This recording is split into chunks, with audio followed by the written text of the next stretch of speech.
আমার এই জামাটাও কাপড়টার দাম 350 টাকা। তো না, আমাকে সোশ্যাল মিডিয়াতে দেখার একমাত্র কারণই হচ্ছে প্রিন্স মামুন। আমি জীবনে চলার পথে অনেক বাধা পেয়েছি, অনেকবার হোঁচট খেয়ে পড়েছি, অনেকবার কষ্ট পেয়েছি, অনেকবার আমার কাছে জীবনটা অর্থহীন মনে হয়েছে।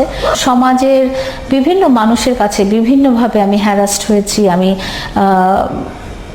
কি বলে অসহযোগিতা পেয়েছি নানা সময়। তো আমি চাই না যে আমার মতো আরেকটা মানুষও যেন ফেস করুক। আমি কিন্তু সবসময় খুব ইন্ট্রোভার্ট। হ্যাঁ, আমি কথা বলতে পছন্দ করি না এবং খুব কথা বলি না। আমি মোবাইলে খুব কথা বলি না মানুষের সাথে বা গল্প করি না। আমি খুব একটা মানুষের সাথে মিশে অভ্যস্ত না। তো আজকে আমার এই যে কথা বলার ব্যাপারটা যে আপনারা দেখছেন, এটা সম্পূর্ণ ক্রেডিট কিন্তু প্রিন্স মামুনের। কারণ ওকে দেখেছি আমি, ও খুব এক্সট্রোভার্ট। ও মানুষের সাথে মিশে, মানুষের সাথে কথা বলে এবং মানুষের সাথে সে খুব ফ্রিলি চলাচল করে। সেখান থেকে আমি কিন্তু একেবারেই অপোজিট। আমি কিন্তু কখনো আউট অফ দ্য বক্স হইতে চাই না। আমি একদম মানে অপরিচিত মানুষের সাথেও কথা বলি না, পরিচিত মানুষের সাথেও কথা বলি না।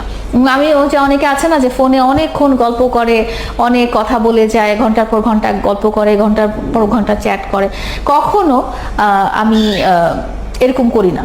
আমার ওরকম বন্ধু বান্ধবও নেই। আমি খুবই ইন্ট্রোভার্ট এবং আমার যত কথা আসলে সবসময় মামুনের সাথেই ছিল। এবং আজকে যে আপনারা আমাকে কথা বলতে দেখছেন, এটা সম্ভব হয়েছে ওর জন্যই। ওর কাছ থেকে শিখেছি আমি ব্যাপারটা।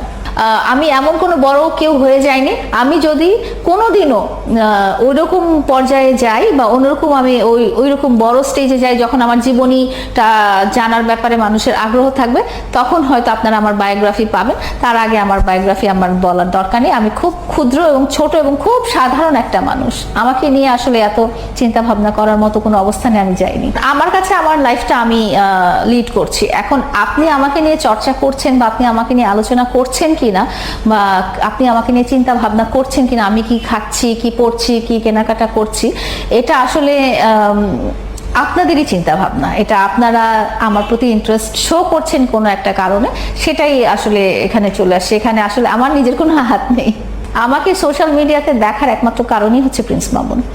মামুনের নিজের একটা অবস্থান আছে এবং সবসময় একটা অবস্থান ছিল।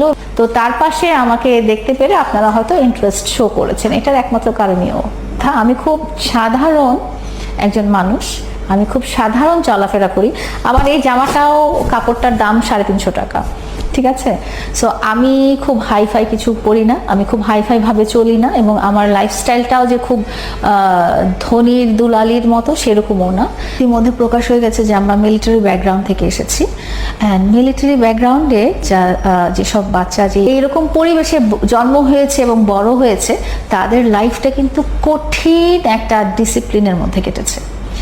সকালে এতটা সময় উঠা, এতটা সময় নাস্তা করা, এতটা সময় এখানে যাওয়া, এতটা সময় ওইটা করা, এতটা সময় এত মিনিট ঘুম, মানে কঠিন একটা ডিসিপ্লিনের মধ্যে। কেন এই কঠিন ডিসিপ্লিনটা কেমন জানেন?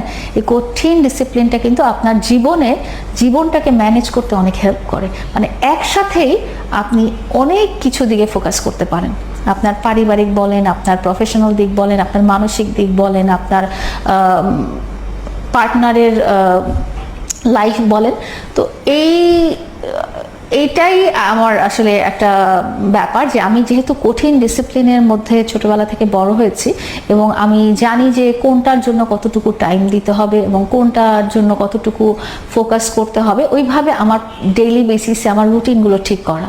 আমি কিন্তু হঠাৎ করে যে কোনো একটা কিছু করি না, আমার সব কিছু খুব প্ল্যানিংয়ের মাধ্যমেই হয়ে থাকে। এবং এর মাঝখানে হঠাৎ করে যদি কিছু চলে আসে সেটা তো অন্য ব্যাপার, বাট আমার ডেইলি অ্যাক্টিভিটিসগুলো ওরকম প্ল্যানিং অনুযায়ী আমি করে ফেলি এবং টাইমটাও মেনটেন করার চেষ্টা করি যে এই টাইমের মধ্যে এটা হবে। অনেক সময় অনেক কারণে টাইম মেনটেন করা হয় না, সেগুলো তো আনসার্টেন ব্যাপার।